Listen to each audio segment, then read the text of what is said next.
No one thought it could ever happen here.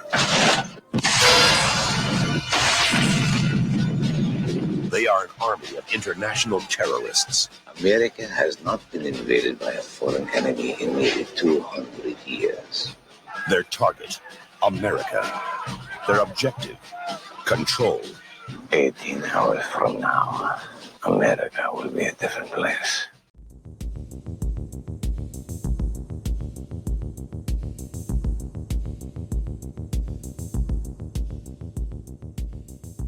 Hey guys, I'm Kevin. I'm Jake. And this is Movie Matters. Today we're talking about another Chuck Norris, our boy Chucky. Invasion USA from 1985. Jake, what did you think of this movie? This movie is far more abysmal than I thought it was even going to be. It's so bad.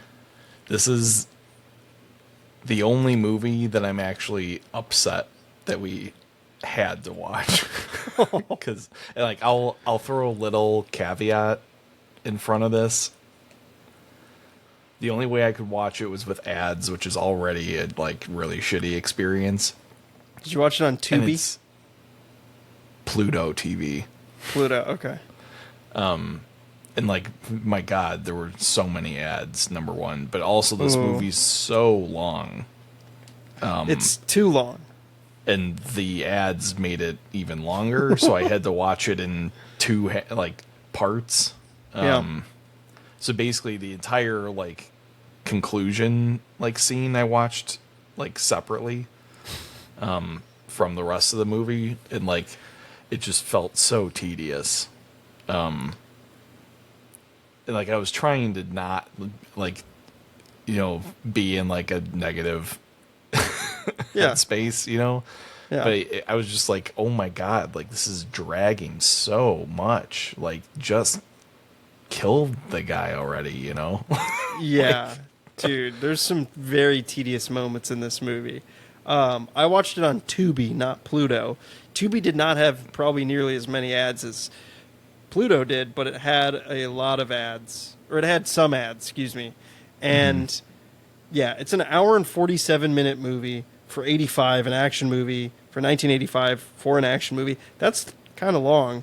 And for Chuck Norris, I mean, that's it was long. I watched it in two separate halves too.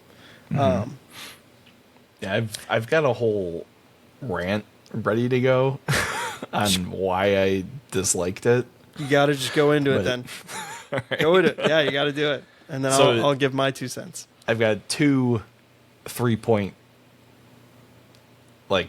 lists of why I think this movie's bad, and one actually feeds into the second one. So, number 1, this movie has a very uninteresting hero in Chuck Norris's character.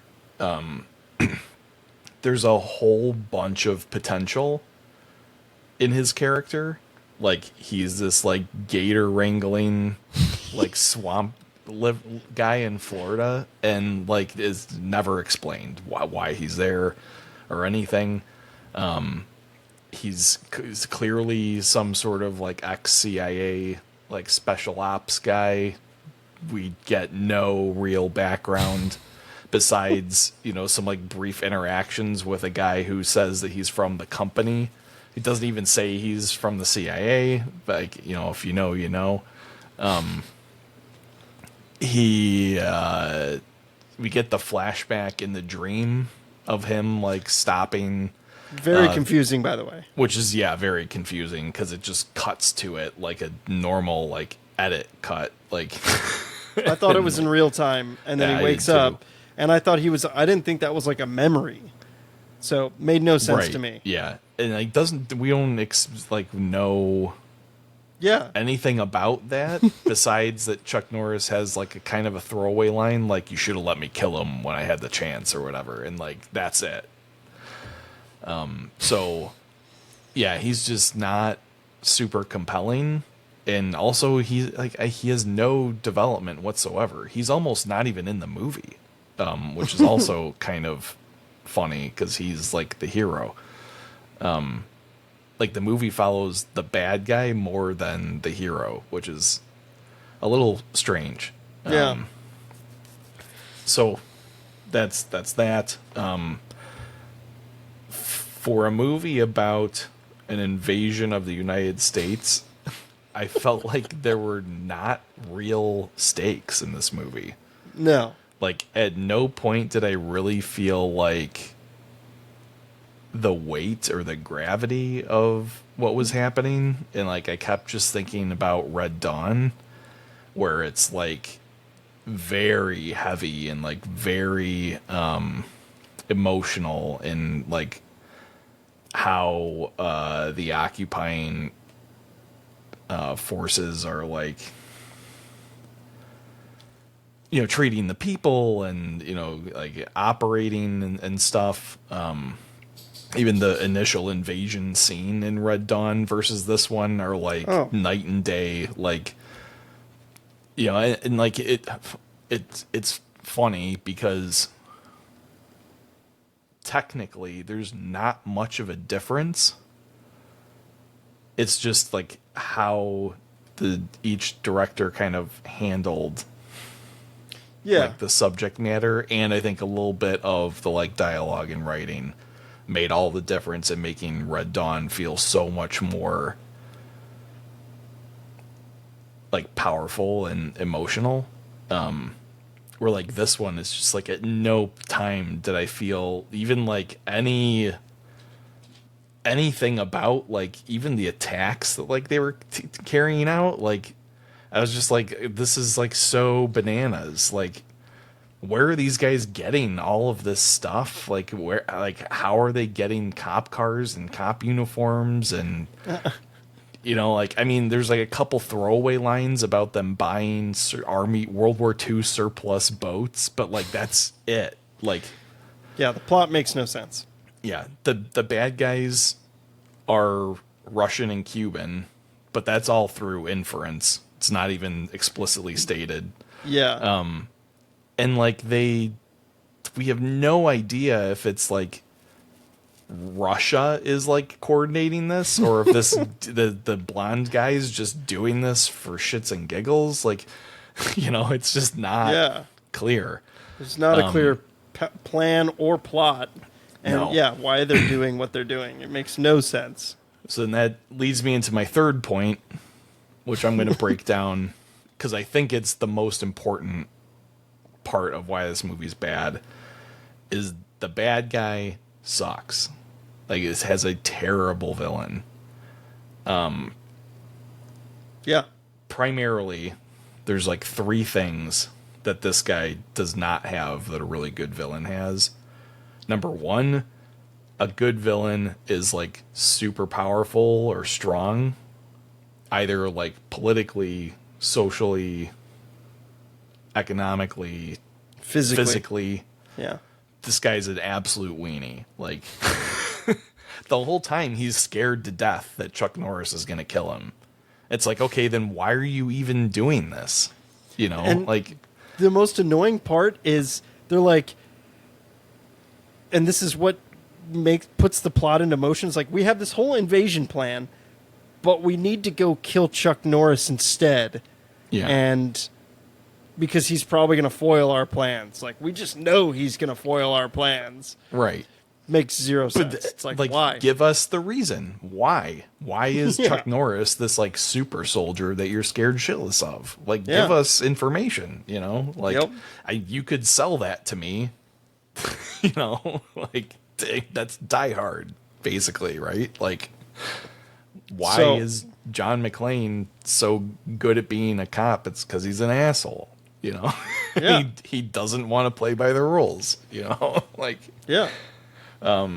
so, real quick, Canon, the producers of this movie, completely removed all the story elements and background characters in the editing room in order to concentrate on Chuck Norris and the action. Editor Daniel Lowenthal has stated that Canon's cut made the film heavily episodic and pretty much a collection of explosive action scenes. Yeah. So the studio had their fingers all over this and deleted all the story elements. So it's like, what? Yeah. Why? Well, that makes a lot more sense than why Yeah. it's kind of A mess. nothing's really tying anything together besides the invasion Yeah. plot line, So second thing that makes a good villain is that they need the whatever evil act they're trying to do is high stakes. Like I said, this should be like one of the highest stakes things that you could make a movie about, Especially in And the just- 80s. especially in middle of the Cold War in the 80s, right after Red Dawn came out, which is almost the same plot line. Yeah. And somehow you fumbled it. So, I don't know. I'd have to probably watch Red Dawn again to like pick out exactly where this movie like failed in the stakes, arena. But like, I think a lot of it's just the actual implementation of the villains is just not as realistic, and I feel like everything's just too ambiguous. Like everything in Red Dawn is very straightforward and understandable, What I like about Red Dawn is we have these characters that are kids that are forced to become adults and become warriors. Right. Versus in this movie, you have Chuck Norris, who is already a warrior, being a one-man army against this. So it's like already Yeah. far-fetched. Right. Granted, we have these 80s movies that are the one-man army. You've got Arnold Schwarzenegger. And I feel bad for Chuck Norris because he is badass. He is awesome. And I don't think he's a horrible actor. Yeah. I don't think he's a great actor by any means, but he's like a B-level. It's like these are B-level movies that he does. Well, and like this could have been a good movie. There's a lot of like disparate elements that were just left kind of. It's kind of similar to Raw Deal that we talked about. Like, Yeah, there's a lot it's very of like similar. good like elements to it. It's just like they didn't execute them Yeah. or tie them together properly. Yeah.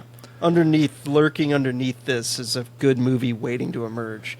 But Yeah. it's not executed properly and not written properly. Just like Yeah, Raw Deal. I think the real answer is that they made the good version of this movie the year before in Yeah. Red Dawn. So, Yeah. and the third thing that's so the villain has to have a cause. There has to be some Yeah. motivation, right? We have no motivation. We said we have no idea what this guy's motivation is besides just causing chaos in the United States, which isn't good enough.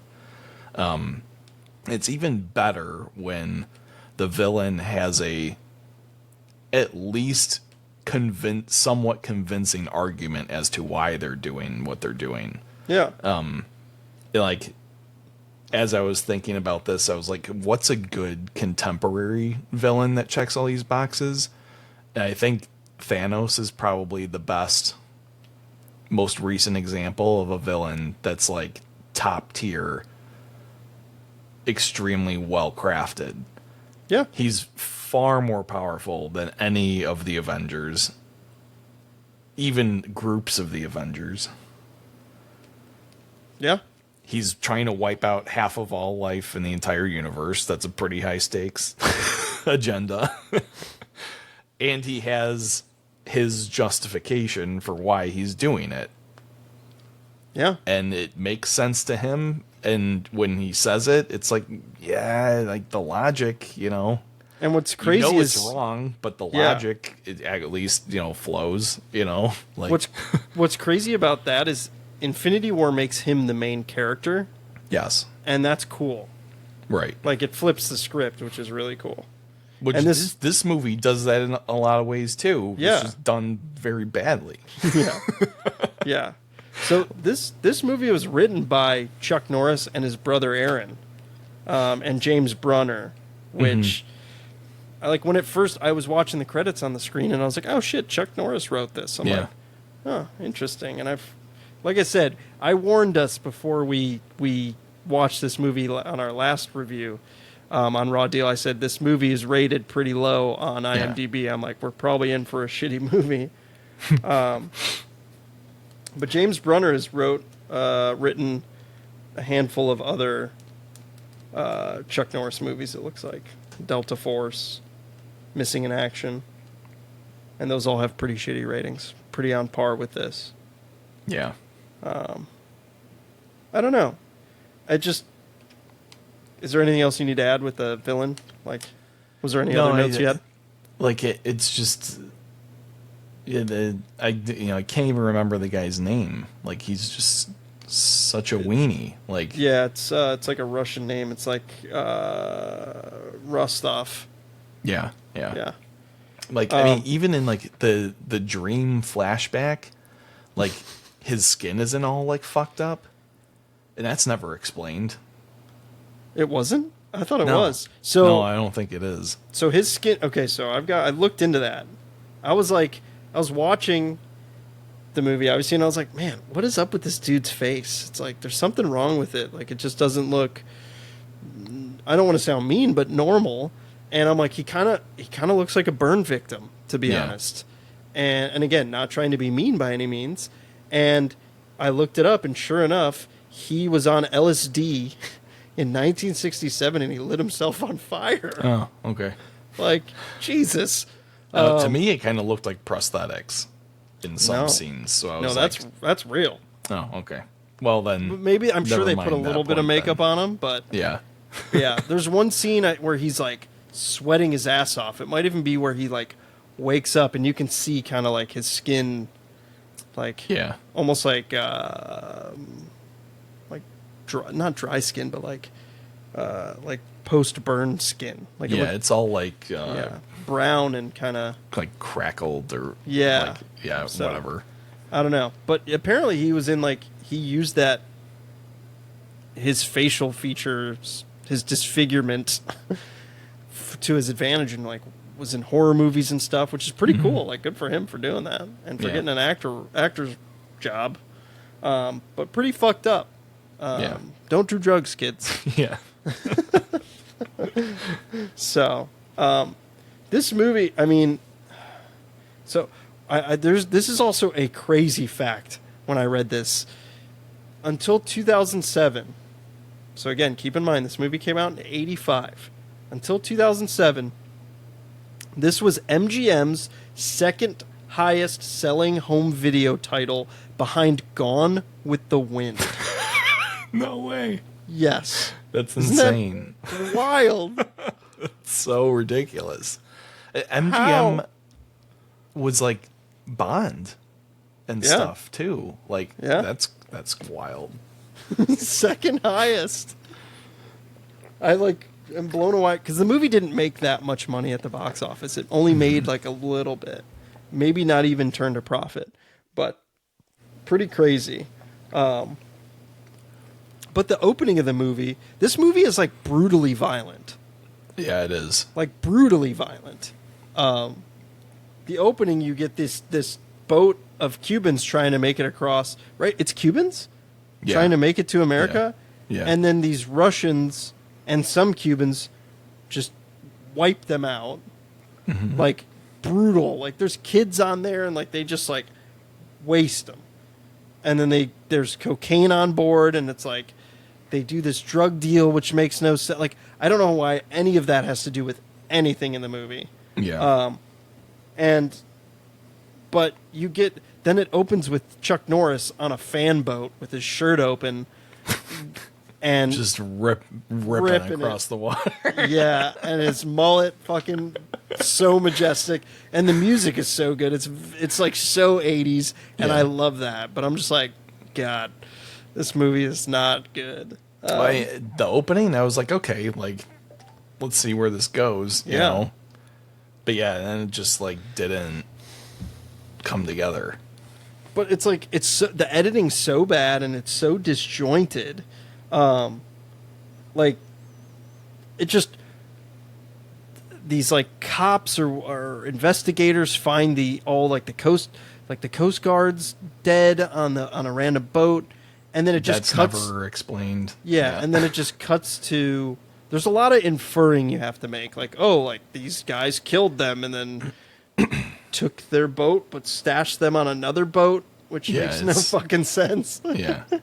And then it just randomly cuts to Chuck Norris wrestling a gator, basically. Yeah. And that's never explained Also, why he's no doing context. that. Like, yeah. It's just so random. And also, he has a pet armadillo, which is adorable, Yeah. but also not explained and hilarious. And I was like, when they blow up his house, I was like, oh, they better not have killed that fucking armadillo. Yeah. And you see it going off the stairs and like falling down the stairs, which is hilarious. But then it's never seen again. Like, Yeah. I don't know.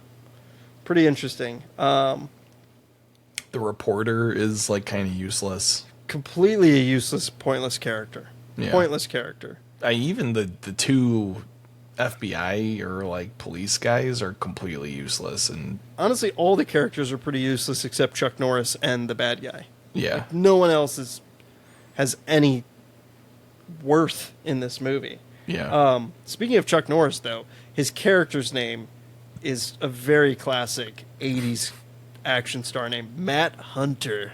Yeah. Like, I just love movies like this, and I was thinking about it, like John Matrix and Commando, and like all these like Rambo, like all these fucking names.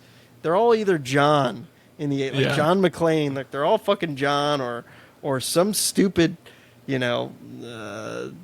like stupid name that's like that Hunter Yeah. or Killer, like John Killer. You know, it's like all these 80s writers, man, and probably Chuck Norris and his brother included, are just hopped up on fucking cocaine, just like, yeah, this is Like, fucking yeah. sick.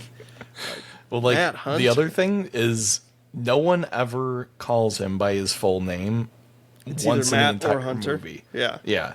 You're just supposed to know that they're referring to him when they're switching regularly between the two. It's like there was like a solid like 10 or 15 minutes in the movie where I was like, oh, like his name is Matt Hunter. Yeah. I was like, oh, geez, like, okay. Could have been like presented, you know? Agreed. Yeah, it's just not well written, not well presented, not the backstory. We got no backstory on no one, and like the one Cuban like bad guy, Nicky or whatever his name Yeah. is. He just is that his name? I'm gonna Nico? Nico, not Nicky. Yeah. I think I'd auto corrected my notes.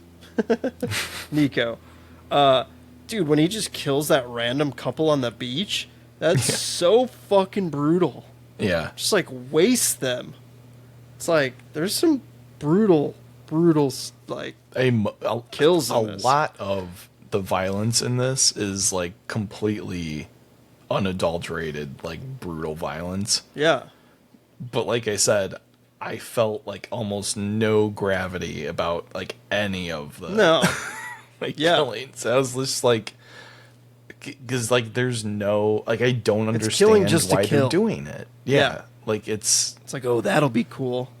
yeah. Let me just do this line and then oh yeah, there's this couple on the beach making out. And, she's in a bikini and then they're going to get fucking shot in the head.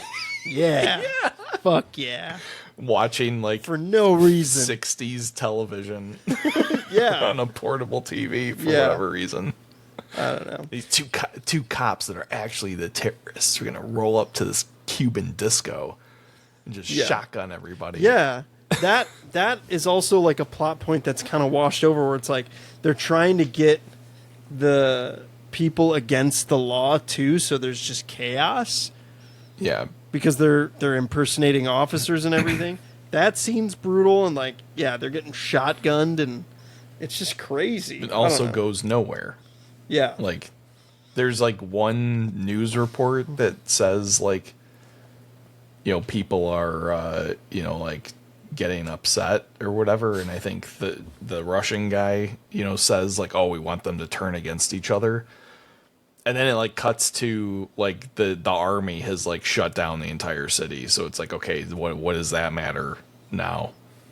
Like Yeah. it doesn't. So Yeah, it's so disjointed. I want to go back to the drug deal. The drug deal that he does, which is also fucking wild because he smashes this girl's head on the table as she's snorting cocaine. She's all bleeding and screaming, and then he tosses her out the fucking window. Well, I think when he does that, the pen goes like in her nose too. You want to see a like magic Joker trick? style? Yeah.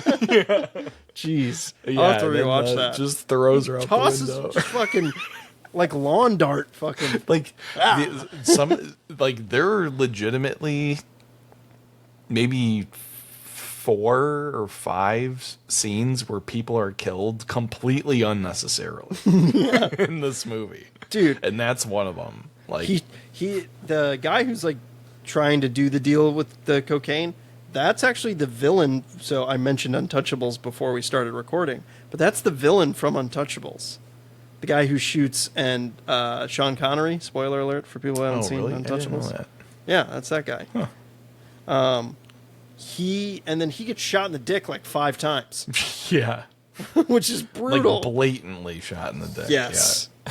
Again, this movie, like the violence is so abrupt and brutal in this movie, but it's not like justified or like, yeah, it's just not. It's not good. Yeah, no. So, yeah, I don't know. It's just If we understood like the rationale, it might make it, more impactful. But like, I don't even. There's just something about the way this movie was like crafted that just is not compelling. Like Agreed. overall, Yeah. Like, and maybe it's editing, maybe it's the combination of writing, editing, and the overall All the like above. direction. Yeah, I don't know, but yeah, it's just I felt myself like people are getting like mowed down in like the final scene, and I was like falling asleep. I was like, this is so boring, dude. Yeah, there's some crazy there's some crazy long, just tedious parts, and I'll get to that in a little bit. But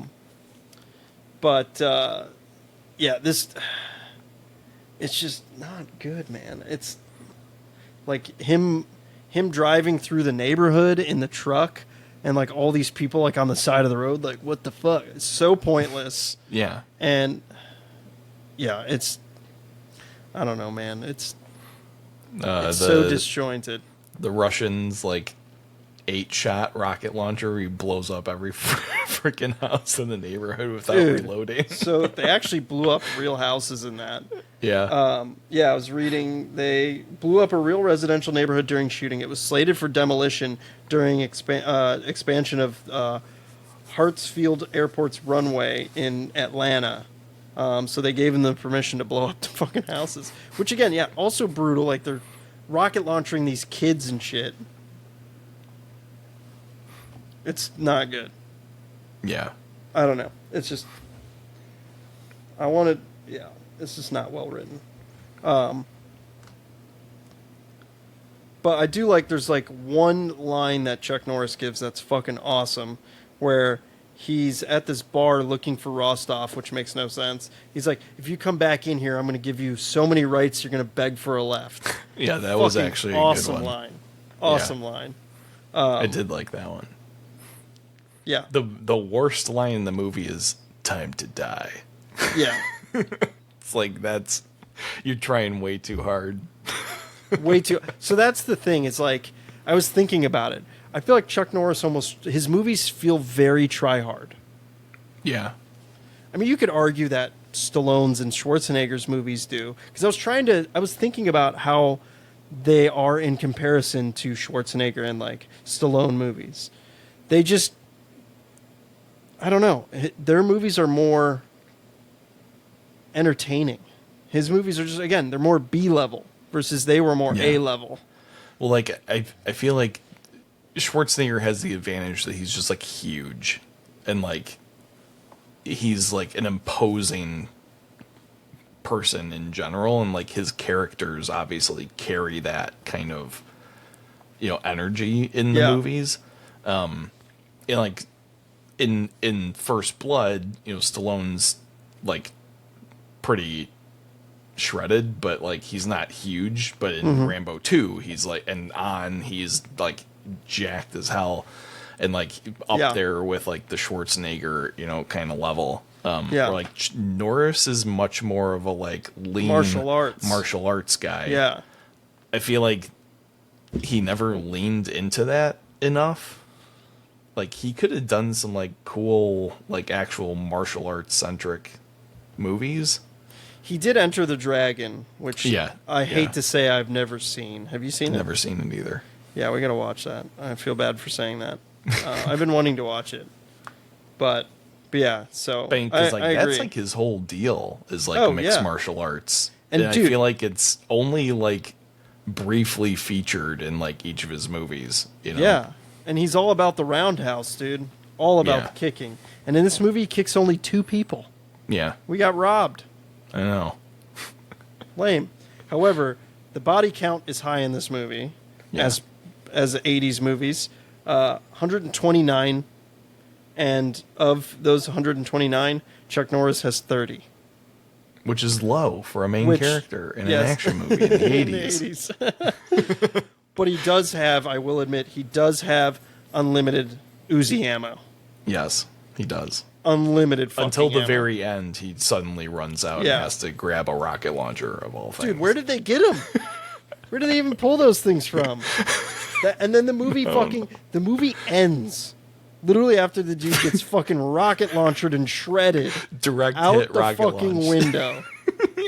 And the movie ends. I was like, no fucking way. I know. I could not believe what I was watching. It was so good. Just like I love that he's behind him and he opens the rocket launcher. Yeah. And then it's like hip fires. A wild direct impact. Wild no West scope style, 360. fucking like these are revolvers, point blank, but they're using fucking rocket launchers. That again is another fucking nose candy blow situation that the writers were like, "Fuck yeah, they got rocket launchers, and they're gonna fucking shoot." Dude, there's so many rocket launchers in this movie. It's so like many ridiculous. Rocket launchers. Yeah, I wonder if this has the most per like in movie history. It's gotta be like usually in an 80s movie, when somebody whips out the rocket launcher, it's like, oh, now shit's gonna go down. But like this guy's got a rocket launcher in like the first like 10 minutes of the movie and blows up at Chuck Norris's house, and you're like, wow, that escalated. And like it's just everybody's carrying a rocket launcher from then on. It's like, oh, okay. Carrying them like fucking like it's going out of style, dude. Jeez. My God. Yeah, this.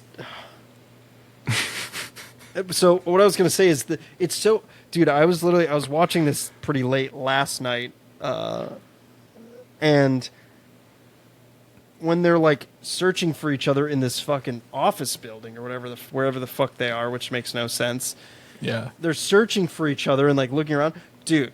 I was like, this is so fucking long. I literally fast forwarded, with it's a 10-second skip on Apple TV, and I'd skip, and I'm like, they're still fucking looking for each other. Like, my God. Well, it would be like a minute of them like looking. Then it would cut to the like war zone outside for like 2 minutes, and then cut back into the office for like another like minute and a half. It was like, oh my God, like we get it. You know? I know, it's so bad. There's one shot that it cuts to where this tank just drives into this van, and then it cuts back. It's like literally a 3-second cut, and I was like, the fuck was that? It's just so bad, this movie. Yeah, this movie, or this month should be just dedicated to bad movies, but I think that also is mainly in part due to Chuck Norris. I hate to say it. Yeah. But I did like look on Wikipedia just for some like background info, and I was just like scrolling through, and there were a couple funny things like that I saw. So that whole like end like war zone scene costs like $5 million, which is just like the movie had a $12 million budget, so almost half of the film's budget went to the last like 20 minutes of the movie, which is absolutely insane. That is insane. And Chuck Norris got a $2 million salary. Jeez. So what's funny is, speaking of money, so one day during filming, Joseph Zito, the director, was told by a production assistant that Manaheim Golan was on the phone. I believe one of the producers of Canon, from Canon, one of the executives. He was on the phone wanting to talk to him. Zito feared the worst, knowing Golan's frugal ways and history of slashing budgets, but took the call anyway. Much to his surprise, Golan said he was delighted with the footage he had seen and was giving the production an extra $2 million. I think that guy was doing some fucking blow too, dude. Yeah. He just was... Well, did it and then like saw the dailies and was like, fuck yeah, we need more. Yeah, more unnecessary violence. Jeez. Like, I'm wondering now, like, what the Norris cut, would look like. Yeah. With all the background stuff and, like... I mean, but, like, my God, it must have been, like, a 2.5-hour movie, fuck that, dude. so... Release the Norris cut. Should we start a trend? Yeah. Jeez. Dude, I forgot. I was just looking through my notes. The one scene where the one soldier's, like, shot on the ground and Chuck Norris is like, feel like talking? And the guy, like, says something in, like, Spanish. Yeah. And then he just lights him up on the ground. He's like, didn't think so. Yeah. It's like, holy shit. This movie I love how his weapons of choice are dual Uzis. Yeah. That he is always hip firing. Yeah. And simultaneously. And just spraying bullets. And there's like civilians everywhere. And he's constantly firing into crowds of civilians and only hitting terrorists. It's impressive. Yeah, very interesting. And like, obviously those, like, knowing a little bit about guns, I don't know a lot, but like, knowing how small those magazines are in those guns. Yeah, like, they're not very big. Yeah, like, there's no way, like, again, You'd unlimited be constantly ammo. Running out of ammo. Yeah. Yeah. So, I don't know.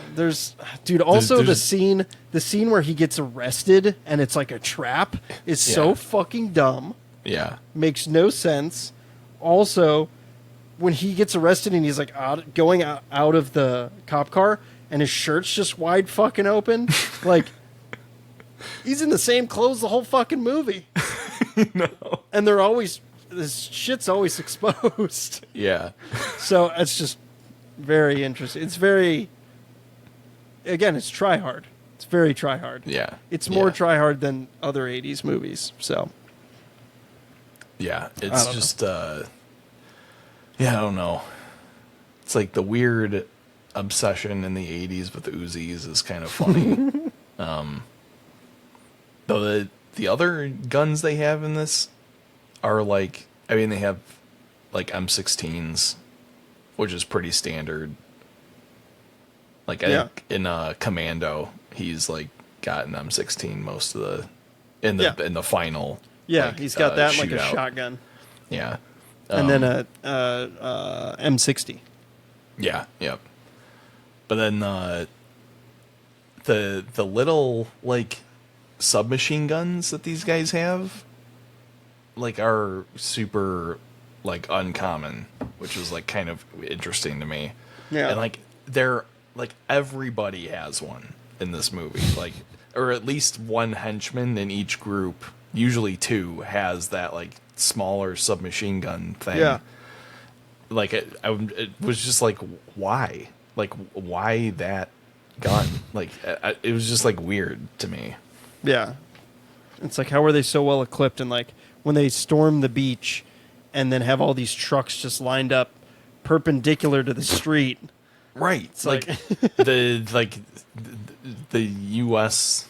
Army and Coast Guard and aren't aware of any of this. Nobody has any freaking clue that like 20 like troop carriers are just like launching up to Florida. Like, Yeah. what the So hell's bad. going on here? You So know? bad.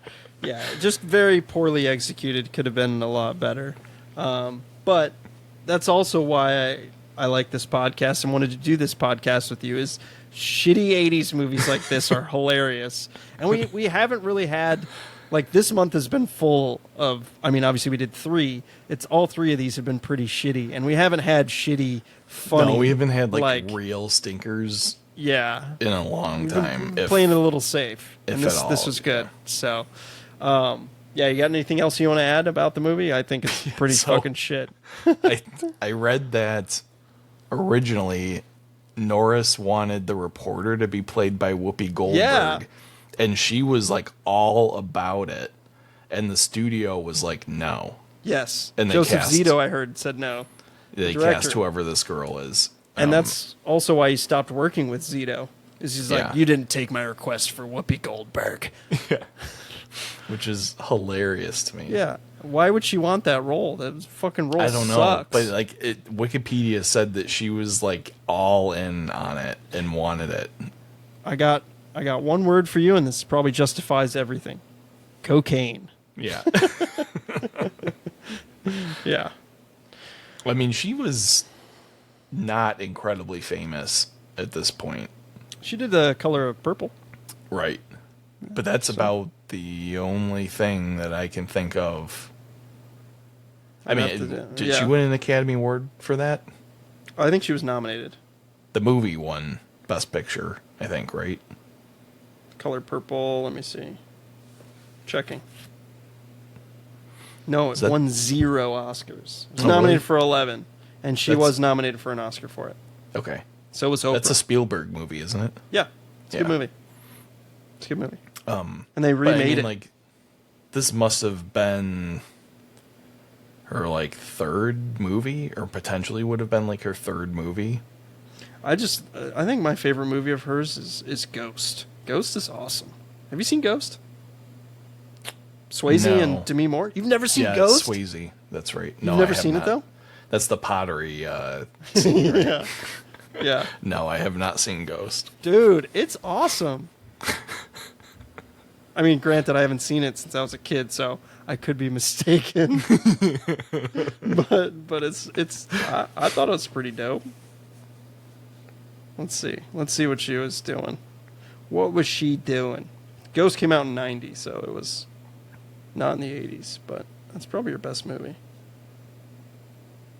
The Color Yeah, she Purple's wasn't- got to be early 80s, right? Yeah, Color Purple was 85. It's after this So- then. Well, it's same year. Because this came in '85. Yeah, right. Yep. So, interesting. Yeah, and she wasn't really in anything until Ghost, and she was good in Ghost. But Yeah, or that's so anything I funny played. that he was like so I've seen. dead set on I know. being in Really it, like, interesting. Yeah. So, Maybe she would have made the difference. I don't know. all you need Probably is just an not, but- Academy Award winner. That'll help. To play the most pointless character in possibly all of film history. But Yeah. Jesus. Yeah, what a terrible movie. And we're ending the month on this one. yeah, But thank God. this yeah, this month was full of shitty movies. Only 3, luckily. But I wouldn't even say this one's worth a watch. No, yeah, I'd say no. Yeah, so rewatch value is pretty low. So yeah, Next if you to watched nothing. it with us, we're sorry. Yeah. So, yeah, we got next month. We haven't finalized our schedule, but we will be posting it on Instagram. So follow us on there. Comment, like, subscribe. Hopefully you guys have been enjoying these, even though these movies suck. But we'll catch you next month. It'll be a little bit of a hybrid month. Jake will see if he can join for some of them. We'll have Daniel, who you've seen on the pod and heard on the pod before. He will be kind of filling in for Jake as Jake is having a baby. Yep. So, all right, guys. Well, thank you so much for listening or watching. We will catch you next week in August, which is wild. Yeah. See ya.